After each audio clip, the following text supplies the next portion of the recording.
So you can log in, you got it? Choose your side and then you fight against each other.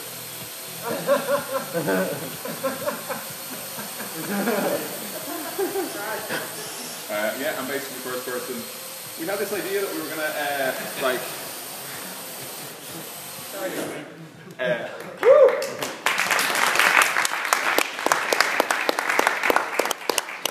You're actually going to work in there about 10 minutes ago properly, so even that, I'm quite happy with that too. Who won that round?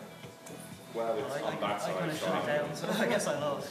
You won it on the right. I know, it's not Alright, that shows how much you thought about it. Yeah, the original idea we did have around this was that you basically would capture the copter, so I'd be sitting there, Alan would be sitting here, whoever would be winning, the copter would be moving towards that person. Big issue, and we realised this is finding out where the copter is. Obviously, anyone who's tried it is quite difficult. So next time we'll come with a little GPS thing, we'll cheat, and we'll do it properly. So there we go. Thanks.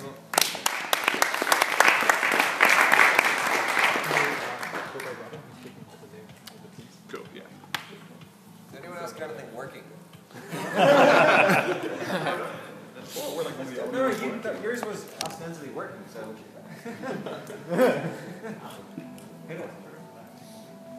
Did you guys see? I don't know. So I'm going to give you some trivia. Does the machine still work? What is the derivation of the word helicopter? What's heli and what's copter? Heli is the sun. Heli is the sun. Helios? Okay, that's cool. That's good. Yeah, okay. What else? So, going around the sun, maybe? Anyone? Does anyone know Greek? Awesome. Yeah, good. So, does anybody know what the heli part and the copter parts are? This is great. So, it's a trick question. Because it's not helicopter. So it shouldn't be nodecopter. It's helico, which means spiral, like DNA, and pater, which means wing, like a pteranodon or a flying monster or something like that. So it's helicopater. So it should actually be nodepater. Then you think it was a pointer to node. Then you would think it was like a seed. Indeed. So, not all is as it seems. So, how do we switch the input? Oh yeah, hit the source button until you hit the VGA. Okay? Oh, you had it. There we go. Okay. Nice. Okay, so I really have no idea if this works. We'll find out. What's your name? Let me connect the thing. Okay. Everyone, I'm John, and my original idea was to build something that would weave through all the bars, like a little obstacle course. And as I started out doing that, I kind of discovered that there was no reliable way to figure out when the drone had completed an action, since it was all time-based, and the times didn't actually sync up with what was going on in the drone. So let's say you did one of the after, functions, and you had a callback there. The timer would run on your computer even if the drone was way lagged. So you might have a timer for 5 seconds and the drone is 10 seconds behind. So instead, I ended up building callbacks into the AR drone library for some functions. So currently, there's a takeoff callback to when it's completed takeoff, a landing callback when it's completed landing, and I added a rotate clockwise function because I sort of discovered that there was no way to accurately turn the drone either, despite it having a sort of compass in it. So the rotate clockwise function takes in a number of degrees and a callback, and it rotates clockwise that many degrees and then executes the callback. So assuming this works, I really have no idea, but we'll find out. Okay. So it's going to take off, turn 90 degrees, and then land, hopefully. I really have no idea. I've noticed that when it's super laggy, the callbacks never execute because the drone's stuck in a command loop. So it really depends on the connection. And it sometimes takes like 10 seconds to work. Just because of Wi-Fi interference. Maybe try it again? Yeah, I can restart it.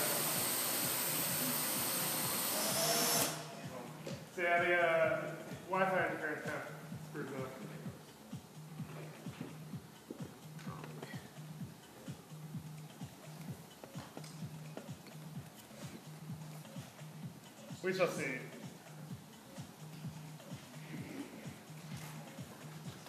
Either way, it was working earlier. Okay.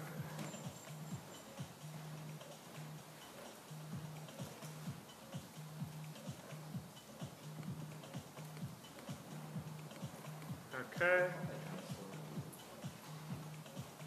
If you see a drone and it's on, maybe just unplug it. Let's attempt this again.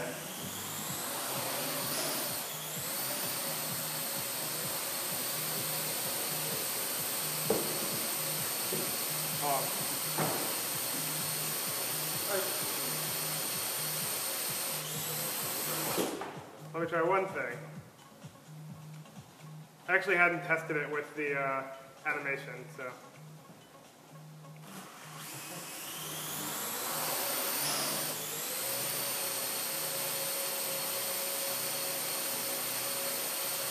It's possible that's just not working. Looks like it's not calling the callback at all.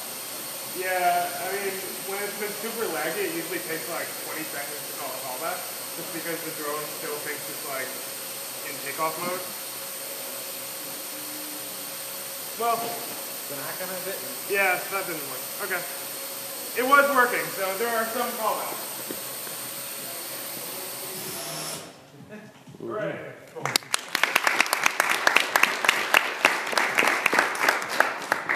Who's next?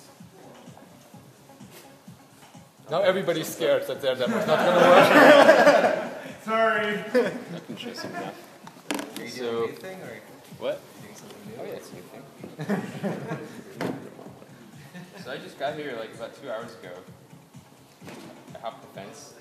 Oh, nice. Because it was complicated. I don't know how this works.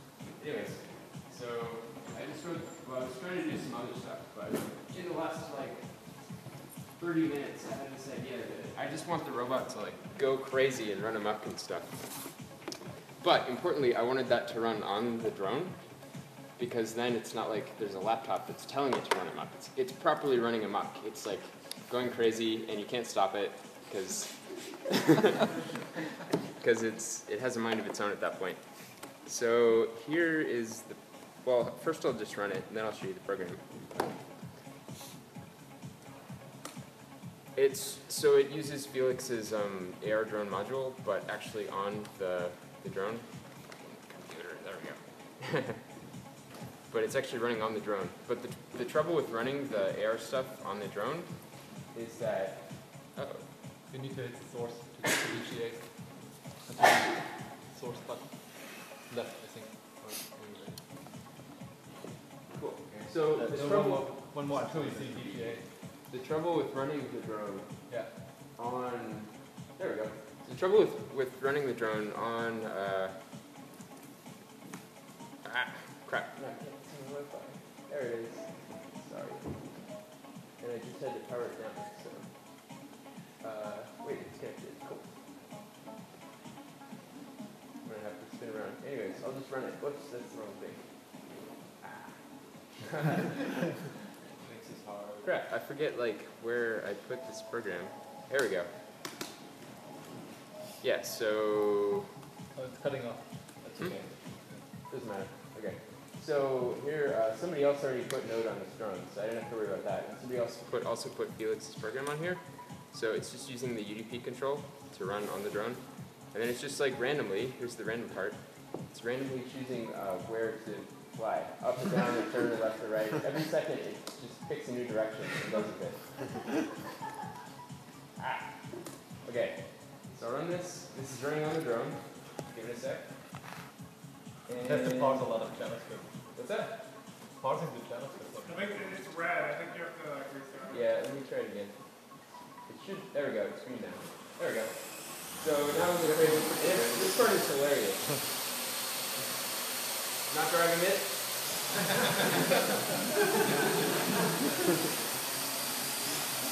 This is not going to end well. Wait. It's not done. It's not done. It'll just keep flying until it crashes. So.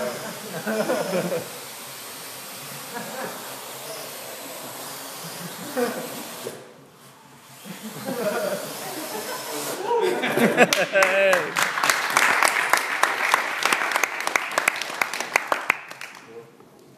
all it does. It's very reckless. Very reckless. So Isaac, can I fly and you tell that it's about the same? That one. If I fly it as you're telling it into it? Oh yeah. Are you in it now? Yeah.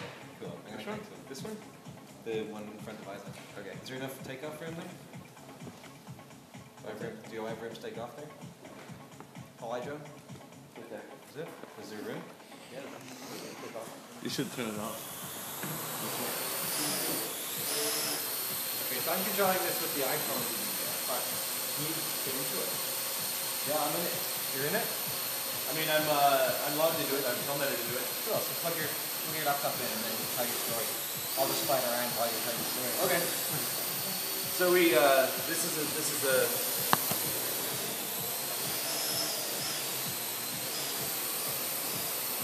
Actually, no. Looking for my keyboard.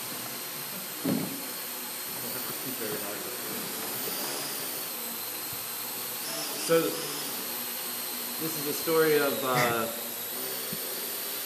not total success, but partial success. Where am I right now? Okay. So we got into this thing, and we managed to compile Node serial port on it. So if you the idea was we were going to plug an Arduino. So the idea was we were going to plug an Arduino into it and then have a proximity sensor pointed forwards so that it could like not bump into stuff. And it ended up not quite working. So you can see though we did get serial port installed. So it's in there. But when it was actually running, it was like just giving us garbage data. And we've yelled at Chris Williams, and I think we're going to have to give him a drone so that he can be motivated to fix this thing. But in the process, just for fun, what we did do is install NPM on it.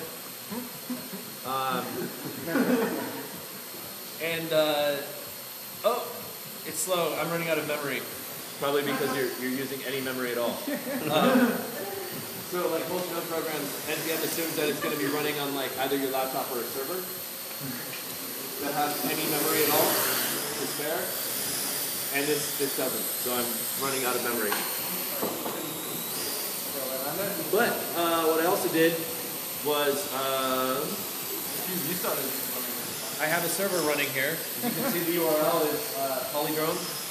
This is Polydrone. And that's Polydrone. And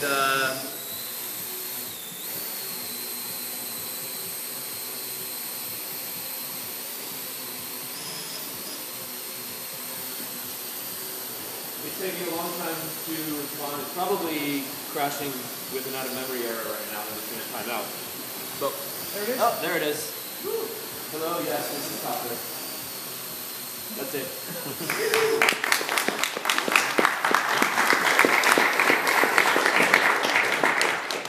That was awesome. That was a flying web server. Yeah, it's still a flying, well, it's not flying, but it's still a web server. If you join its Wi-Fi.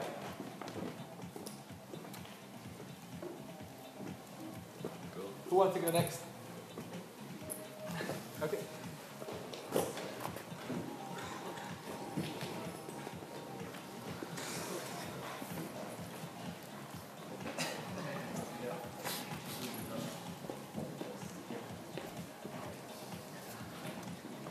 You need to plug in? Yep. Let's see.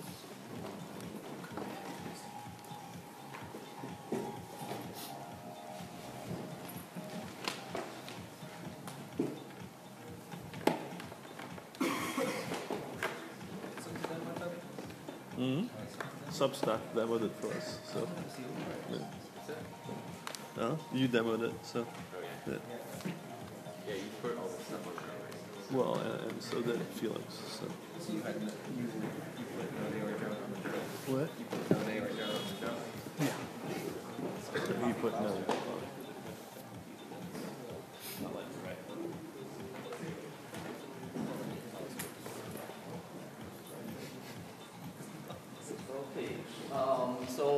what we originally wanted to do is a simple panorama program that basically let the drone take off, go in the middle of air and rotate and take the pictures and create a panorama based on it.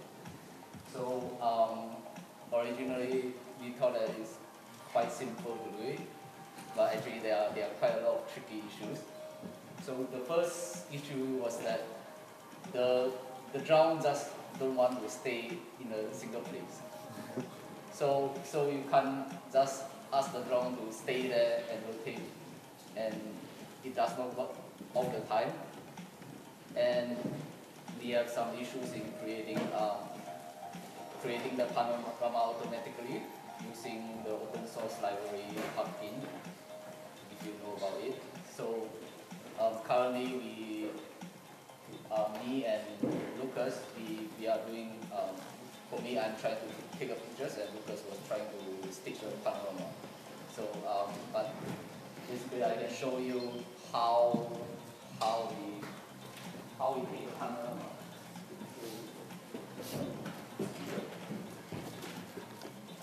Basically the code here is that I want it to take off, and then after taking off I need it to go up to a certain altitude. So I put it to go up for 5 seconds, and the timeout, the long timeout is basically because of the latency, and we need to make sure that the drone is stable before doing the next action. And basically here I wrote a function to let it take 10 photos before going down again. So let's see if it works.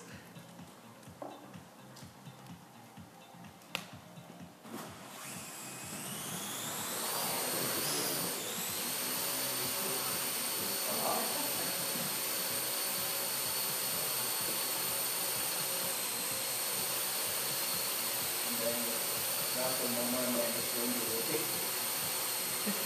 Oh, it's a long way. Good.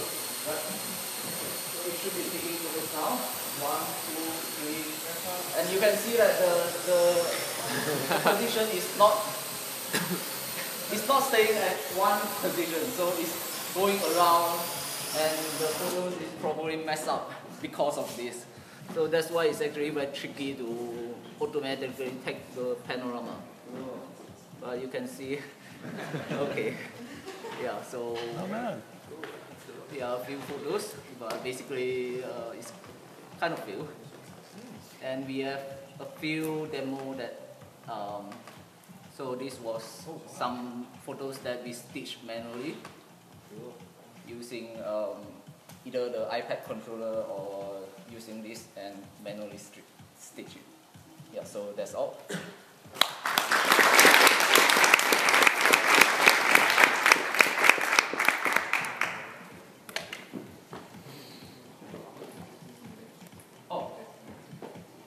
By the way, my name is Saurus, and Lucas. I did nothing. Oh, no. I was just messing with the program. Yeah, we will do it together. Oh, okay. Who's next? Kane, your boys? Did you have anything to try? Do you want to show? Yeah, sure.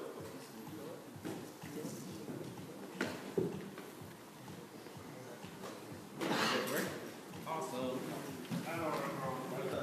It's working now? You can demo it again at the end. Yeah, whenever it's done.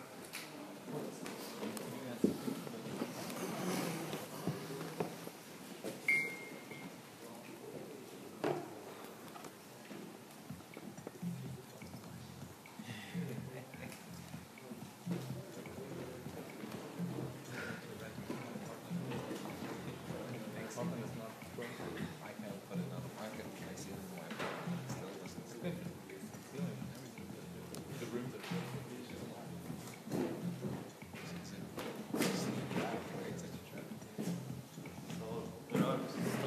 There are a couple of problems. It does. I think I'm the only one using Windows Windows here and try to do things with the introduce Felix's library. Yeah. Sorry. Paul and Christian work with me on this, whatever it is. So it was our first time with the drone. Yeah. Try to do. Yeah. It's like a good It looks like a MacBook. copy.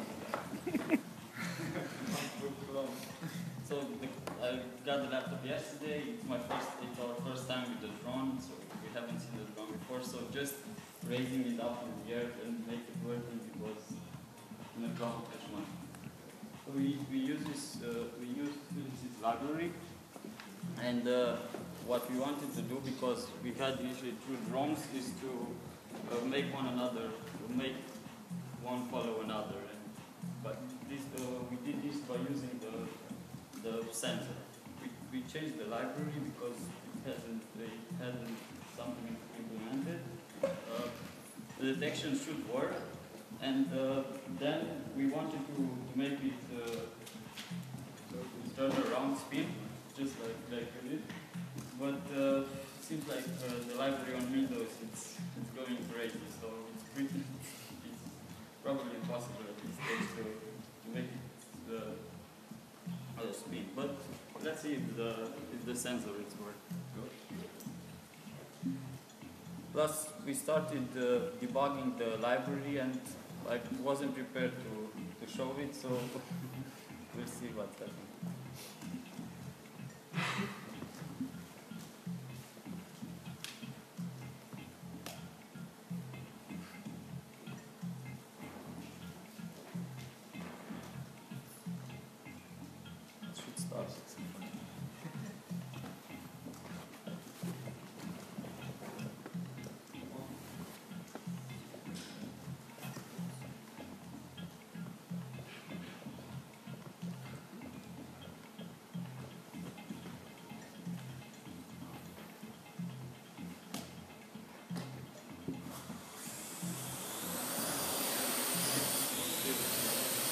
Going random, even though we just wanted it to spin clockwise 0.5, but it's a good thing because we wanted a random thing exactly like you wrote it in order to. I'll try it again. But if you see there, it's detecting the green thing. So yeah, and next thing should be if you detect something. They were supposed to go apart and then find each other and bump into each other at maximum speed.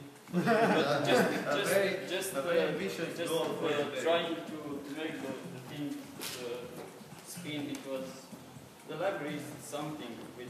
It doesn't when you work send on the Windows commands, because of the float. With the float to string. Big number with 10 numbers, so it doesn't like. Yeah, that's why.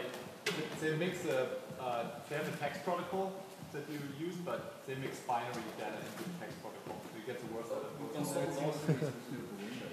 can solve now what the commands were sending at the last number was 10 digits or something like that. Probably not.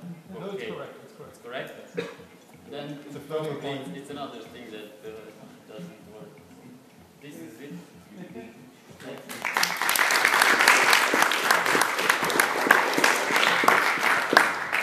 I don't know if we have anyone else then, do we? John?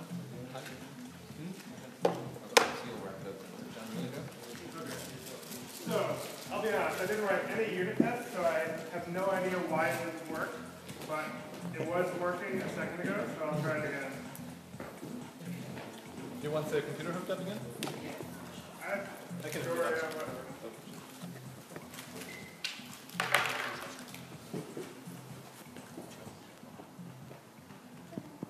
we'll see if it works this time.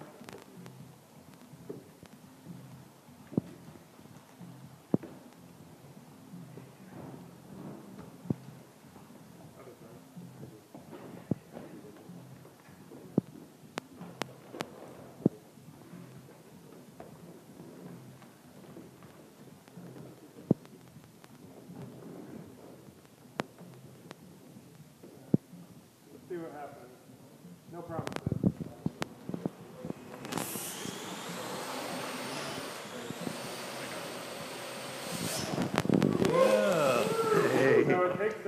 rotates 90 degrees and it lands.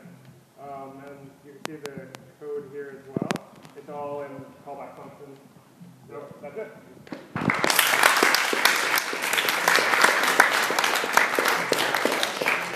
Okay, it worked.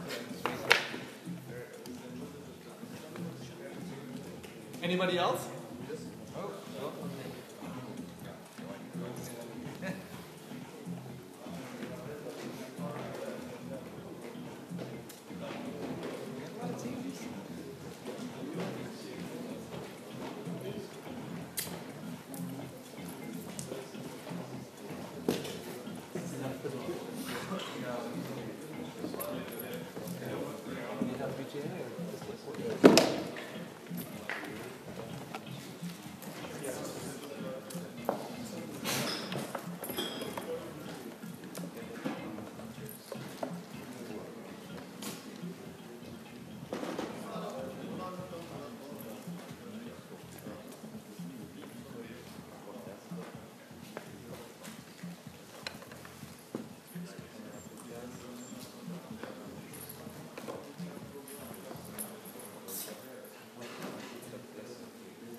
So we're building we're building a simulator so that when you test, you don't have to crash land everywhere. He did most of the animation. I'm creating a UDP server that listens to all the commands that your REPL sends, so that you can actually see the animation and also send the commands and test everything on your computer.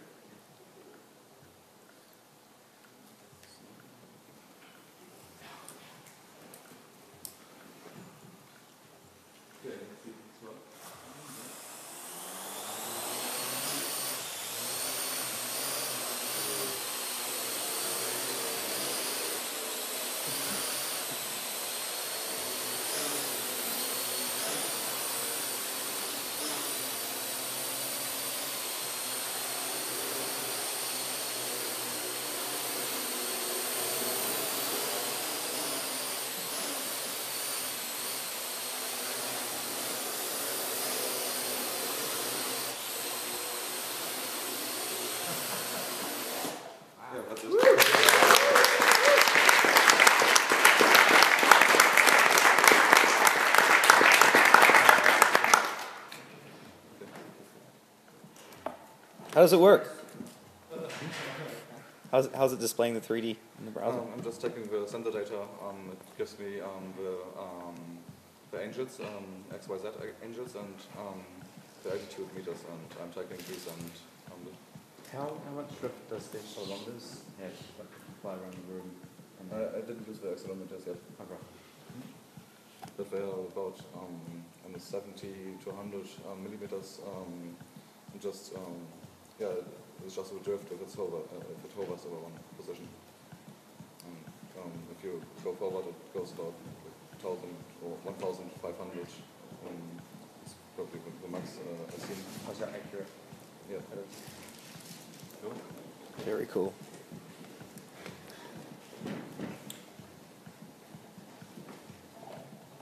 Do we have more demos?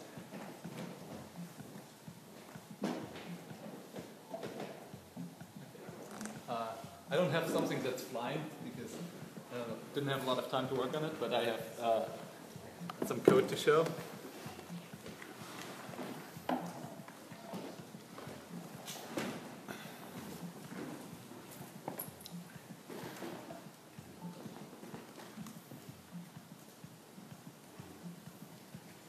So what I was trying...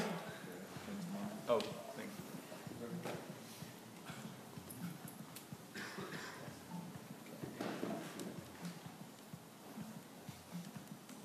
Font size okay?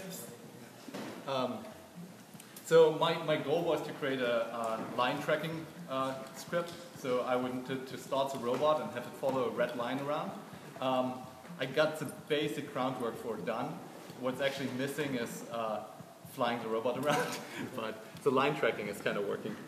So what I did is I took some test, oops, that wasn't supposed to show, some test data by flying it around and looking for the line. So let's see if we find that image.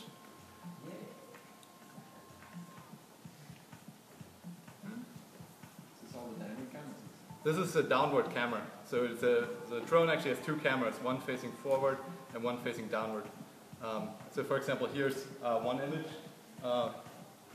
that's showing a red line on the ground.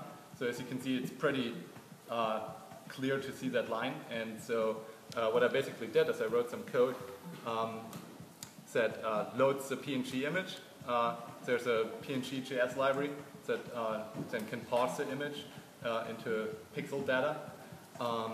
And then I basically defined a color range for each color in the image, where I was expecting my red line to be. And I wrote a detect line function. And so this detect line function, we have that here, basically takes the image and first of all it splits it into cells. So I create a grid of 8 by 8 pixel cells instead of looking at everything. So that's, I don't know, done somewhere here, just basically looping through everything and creating cells. So one cell looks like this, X and Y. And once I have the cells, I have to say that I skipped over some stuff. So basically I looked at each color in each pixel in the cell, and so if all colors match my color range here, then I'm incrementing the amount of matched pixels for that cell. And as soon as my amount of matched pixels exceeds a certain threshold, I'm considering this cell to be a red part of the image, and I say this cell I want to match on. I also optimize it a little bit for performance. So when I already checked more than half of the cells, and I would still not hit the threshold, even if all the remaining cells were to be red cells or red pixels, then I'm basically skipping out of this loop. So, God, how does this Wim thing work? Line tracker. So yeah, anyway, and so for showing something, what I did in this script right here, so I basically use these modules, the detect line module, to give me a line. The line is actually calculated by going through all the cells that were determined to be red cells, and so I take the top cell, the one that's on the top of my image, and the bottom cell, and I can use those two cells to actually, here in the line, give me the angle, so I can calculate the angle that the line is at. And I also include the center cell, because that would tell me where to fly to. So I would use the angle to do a rotation, and I would use the center cell to know if I have to go left or right. And so I have a visualization for that, right here, where I'm basically saying, every time I load an image, I detect a line in there, and then I basically go through each matched cell, so each cell that matches, and I color it, I don't know, I think green in this case. So if I'm going to execute this, so let's take the image here. I think I had 111. Well, let's take this one. This one's different. So this is my source image right here, and what I'm trying to do now is find that red line in here. So I can run the script, and it's basically telling me I found a line in 6 milliseconds, so it's actually pretty fast to go through the pixels. And here is the top, center, bottom. This is the angle. Looking at the 66 degree could be about right. It should be 90 degree if it was a straight line. So I think it's the right value. And here are all the cells that actually matched. And what I can do now is I can actually look at the output of the matching cells.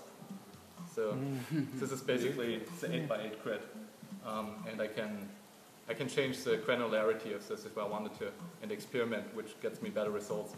So if I was going to do really large cells and execute this, I would get much less cells. That's less granularity right here. Or I could do very small cells. That should get me very high granularity. Yeah.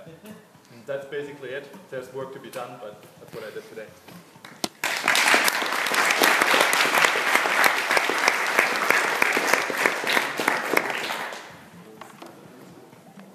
Oh, also realized I was actually parsing a different image than the one we were looking at, but anyway.